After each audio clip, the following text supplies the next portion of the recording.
Olá, muito boa noite para você. Agora 7 horas e 15 minutos. O Jornal Anhanguera começa ao vivo com as principais notícias de hoje. E nessa edição a gente começa com informações sobre um acidente muito grave, acidente gravíssimo no fim da tarde de hoje no Jardim Presidente, em Goiânia, envolvendo um ônibus do transporte coletivo. O repórter Henrique Ramos tem mais informações. O acidente aconteceu por volta das 5 horas da tarde no Jardim Presidente, em Goiânia, envolvendo um ônibus do transporte coletivo e um caminhão.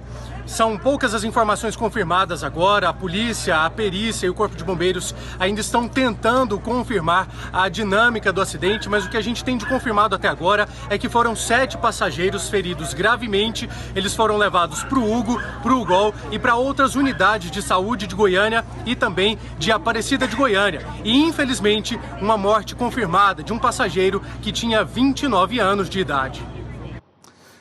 Pois é, as informações chegando aí a todo momento. Até agora, a empresa responsável pelo ônibus, o consórcio Redmob, confirmou então 15 feridos, 7 deles em estado grave e uma morte. Por conta desse acidente também, 120 famílias ali na região estão sem energia elétrica. A expectativa é que dure pelo menos 3 horas o trabalho de retirada do ônibus para então a energia ser restabelecida. Esse acidente grave que aconteceu em Goiânia. Outras informações a qualquer momento durante essa edição. E Lusiânia é o município mais violento de Goiás, segundo o estudo divulgado pelo Instituto de Pesquisa Econômica Aplicada, o IPEA. E outros 3 municípios da região aparecem na lista dos 10 mais violentos. Há 2 meses, a Nilza perdeu o sobrinho. Ele foi brutalmente assassinado com pancadas na cabeça. O corpo foi encontrado todo perfurado. Depois de 5 dias, a gente encontramos o corpo dele em um buraco, né? Assim, tipo uma cisterna. E brutalmente, assim, machucado. Eles mataram ele, jogaram ele dentro de um saco, jogaram ele dentro desse buraco. Lusiânia é considerada a cidade mais violenta de Goiás, segundo um estudo do IPEA, Instituto de Pesquisa Econômica Aplicada, que levou em consideração a taxa de homicídios nas cidades do estado. E em Lusiânia, a cada 100 mil pessoas, 66 foram assassinadas. Outras 3 cidades do entorno do Distrito Federal estão no ranking dos 10 municípios mais violentos. Formosa aparece em 4º lugar. Águas Lindas de Goiás ocupa a 7ª colocação, seguida de Valparaíso. A Polícia Militar disse que tem intensificado o patrulhamento para tentar diminuir esses índices. Lusiânia, devido à sua proximidade a Brasília, e também a população, digamos, não é local, uma população que vem de vários outros estados do país. As pessoas que estão praticando o crime, elas podem ir para Brasília ou voltar para os seus estados de origem. Daí dificulta a localização desses infratores. Vítima de um assalto à mão armada, Dona Leila fechou o comércio. Mas mesmo traumatizada, sonha com dias melhores na cidade. Lusiânia era uma cidade muito tranquila. Eu espero ver esses dias de novo. Todos nós, né? E hoje, em entrevista à Rádio CBN, o secretário de Segurança Pública de Goiás, Rodney Miranda, disse que negocia com o governo federal a transferência de Goiânia para as cidades do entorno de Brasília de um projeto de combate à criminalidade do Ministério da Justiça. E a cadeia de Goiandira, na região sudeste, foi fechada, isso por decisão do governo estadual. E pouco tempo depois do prédio ter sido reformado com dinheiro da comunidade. A cadeia de Goiandira funcionava nesse lugar no centro da cidade, mas agora a Diretoria de Administração Penitenciária resolveu fechar a cadeia. A desativação da unidade foi por causa da pequena quantidade de presos que estava aqui. Com a transferência dos detentos, o governo espera economizar. Há 2 anos teve um motim nessa unidade e aqui tudo foi destruído. Com a ajuda da comunidade, o prédio aqui foi restabelecido. Foi feita uma reforma que custou quase R$ 103.500. Há 1 ano foi aberta novamente e agora está tudo vazio por aqui. O Ministério Público defendeu várias vezes o funcionamento da cadeia de Goiandira. O promotor está indignado por ver que a unidade está desativada. A DGAP, a Diretoria Geral de Administração Penitenciária, ela se comprometeu em uma reunião assinada pelo seu diretor da época, se comprometeu a assumir a unidade prisional desde que o Conselho da Comunidade reformasse.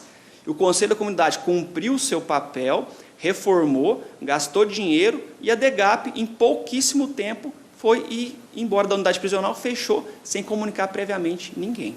Os presos que estavam na unidade foram transferidos para o presídio de Catalão. Os funcionários que trabalhavam aqui também foram remanejados para outras cidades.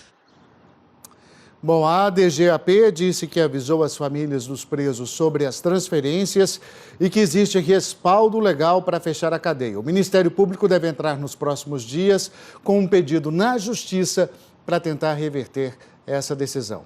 Falando em justiça, a Justiça determinou que a Enel volte a oferecer em todo o estado o serviço de religação de emergência, que só estava funcionando na capital. Nas outras cidades, as pessoas tinham que esperar 24 horas ou até mais. Renata Gorga fala comigo agora ao vivo. Boa noite, Renata. Será que agora a gente pode esperar um serviço de religação mais rápido? Oi, Luciano. Boa noite a você e a todos que acompanham o Jornal Anhanguera, segunda edição. Olha, essa liminar, ela deve beneficiar os clientes que tiveram o fornecimento de energia interrompido por causa do atraso aí no pagamento das contas de energia. Antes dessa decisão, a Enel, ela tinha que religar a energia em até 24 horas após o pagamento. Com essa decisão, vai ser em até 4 horas. Essa mudança aconteceu após uma ação protocolada entre o Ministério Público de Goiás, Defensoria Pública também do Estado e o PROCON. A Enel, caso não cumpra essa determinação, ela pode pagar uma multa de até R$10 mil. Nós procuramos a Enel, mas eles disseram que não iriam se pronunciar até que sejam notificados judicialmente. Luciano, eu volto com você no estúdio. Obrigado, Renata, falando ao vivo com a gente, direto de Lusiânia. Muito boa noite para você. Olha, em Anápolis, as câmeras de segurança flagraram um momento em que um ônibus desgovernado bateu num poste. Isso foi na Avenida Brasil Norte. O acidente foi anteontem, mas as imagens só foram divulgadas agora. O ônibus invadiu a calçada, bateu no poste e atingiu até a fachada de uma ferragista. Repare que 2 mulheres, por pouco, não foram atingidas. O motorista do ônibus, que transportava funcionários de uma empresa da cidade, estacionou o veículo e não puxou o freio de mão. Apesar do susto, ninguém ficou ferido. E 2 pessoas morreram depois de um acidente de trânsito na BR-040, cidade ocidental. Um dos mortos foi o motorista que parou para socorrer as vítimas do acidente. Testemunhas contaram que o motorista bateu numa moto que levava 2 pessoas. Um homem parou para dar socorro e foi morto com um tiro pelo motorista que se envolveu no acidente. Um ocupante da moto ficou ferido e o outro morreu no hospital. O motorista foi preso. Uma carreta com 37 toneladas de milho tombou na BR-060 em Rio Verde. A carga ficou espalhada no asfalto até ser recolhida pela transportadora. Ninguém se feriu. Um casal foi assassinado numa chácara em São Luís de Montes Belos. Geraldo e Maria de Lourdes vendiam queijos caseiros. A polícia acredita que foi um latrocínio, roubo seguido de morte. Um bombeiro de Goiás salvou um austríaco que estava se afogando na praia no Rio de Janeiro. O cabo Marco Aurélio ouviu o pedido de socorro e se jogou na água para ajudar a vítima. Meia tonelada de maconha foi apreendida num carro perto de Professor Jamil. 3 homens foram presos. Uma mulher foi presa tentando entrar no presídio de Anápolis com porções de maconha escondidas numa linguiça. Segundo os agentes, a droga era para o irmão dela. Em Jataí, a professora de uma creche percebeu que tinha droga na mochila de uma criança de 2 anos. A polícia foi chamada e confirmou que era maconha. Segundo a polícia, o pai disse que a droga era dele. Que coisa, hein? O homem foi autuado por posse para consumo e liberado. Pai e mãe vão ser acompanhados pelo Conselho Tutelar. 7h24, agora rápido intervalo e a seguir, as lojas esperam um aumento de 4% nas vendas para o Dia dos Pais. E a expectativa também para o amistoso da Seleção Brasileira de Basquete em Anápolis. Até já.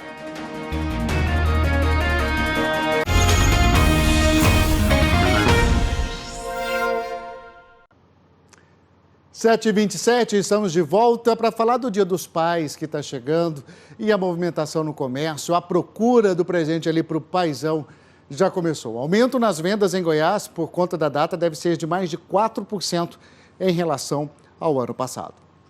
O seu José saiu com as filhas para pagar uma conta e ficou no lucro. Dia dos Pais nem chegou e ele já está levando o presente para casa. Ele falou que gostou do boné, ele ia voltar para comprar. Eu falei, não, pai, eu vou dar o boné para o senhor. Muito satisfeito, muito obrigado pelos presentes que a minha filha me deu. E as opções para agradar o paizão são muitas. Em Tumbiara, por exemplo, tem loja investindo em kits especiais e olha só a criatividade, looks iguais para pais e filhos. O José Eduardo tem 2 filhos que moram em Anápolis. Nessa data especial, tá bolando um jeitinho de reunir a família e, se tiver presente, melhor ainda. Mas a expectativa sempre existe, né? Sempre tem aquela vontade, aquele desejo, mas sempre mais vontade de dar. A expectativa é de que o Dia dos Pais movimente o comércio nesse restinho de semana. Segundo a Confederação Nacional do Comércio de Bens, Serviços e Turismo, o aumento nas vendas deve ser de mais de 4% em comparação com o ano passado. Isso significa que a data deve movimentar mais de 16 milhões de reais no comércio goiano. Agora, mais importante do que o presente é a presença. É muito bom a gente estar junto com os filhos, com os sobrinhos, todo mundo junto com a família, né? Isso aqui que é o presente maior, né? Aproveitar essa presença, né? E olha, a Justiça negou hoje mais um pedido para que João de Deus fique em prisão domiciliar. Na decisão, a juíza Rosângela Rodrigues, da comarca de Abadiânia, disse que não há evidências de que o quadro de saúde de João de Deus tenha piorado e de falta de tratamento na penitenciária e que, portanto, ele deve continuar preso no complexo prisional em Aparecida de Goiânia, onde está desde dezembro. João de Deus responde a 11 ações na Justiça, 9 por crimes sexuais e 2 por porte ilegal de armas. Ele sempre negou os crimes. Agora, um alerta: tem muita gente se descuidando, não tomando os devidos cuidados para combater o mosquito Aedes aegypti. Resultado, em Tumbiara, no sul do estado, o número de pessoas com dengue não para de crescer. Até na seca, a dengue está preocupando. Só ontem, 8 pessoas procuraram atendimento com sintomas da doença. Uma situação que deixa as autoridades de saúde de Itumbiara em alerta. Não é normal que tenha aí ou tenhamos aí casos de dengue num período desse. Mas falamos o tempo todo que dengue ou o que o mosquito Aedes provoca é de janeiro a janeiro. E a maior dificuldade no combate ao mosquito é que na maioria dos casos o foco está dentro das casas. Que é na pia, que é no ralinho do banheiro, que é ainda nas caixinhas de descargas, que muitas não têm a tampa. Nós temos as questões das geladeiras, dos climatizadores, dos bebedouros. Itumbiara ocupa a 10ª colocação, com 2.491 casos notificados da doença. Até agora, 998 foram confirmados. A única saída para acabar de vez com a dengue é eliminando o mosquito. O trabalho de prevenção é o mesmo e é possível controlar. Cuidado sempre, né? Mesmo com o tempo seco, e o tempo segue firme nessa sexta-feira. E atenção para a umidade do ar em queda.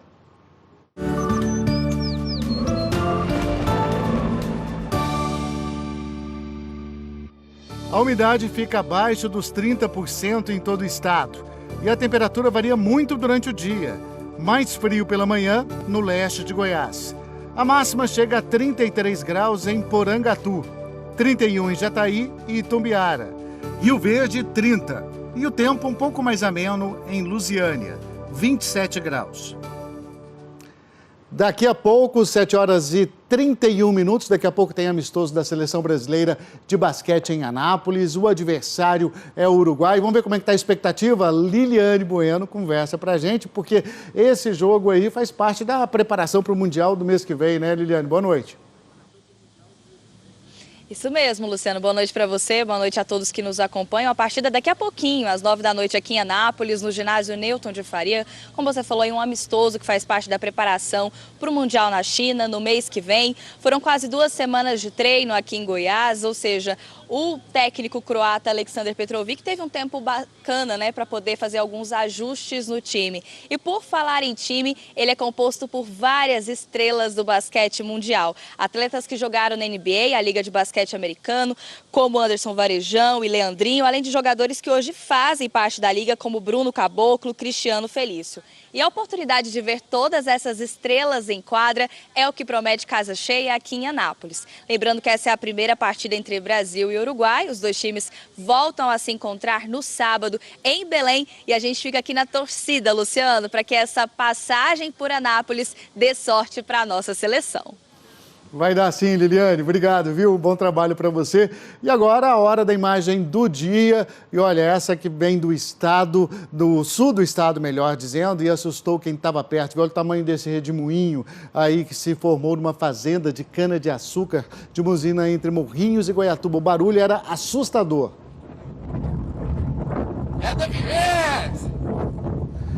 Todo mundo saiu correndo aí do que parecia até um tornado, né? Esse redemoinho passou perto da máquina agrícola, depois foi ali para o abrigo dos funcionários, cobriu o abrigo também. Essas imagens são do dia 29 de julho, mas só foram divulgadas e confirmadas agora. Segundo os meteorologistas, o fenômeno é mais comum nessa época de seca e ventos fortes nas áreas de plantio. Tá? Aí ninguém ficou ferido aí nessa região, depois dessa passagem do redemoinho. E a gente vai chegando ao fim aqui dessa edição do Jornal Anhanguera, segunda edição, dando boa noite para você, agradecendo a sua companhia e hoje com imagens de Lusiânia, imagens ao vivo para você.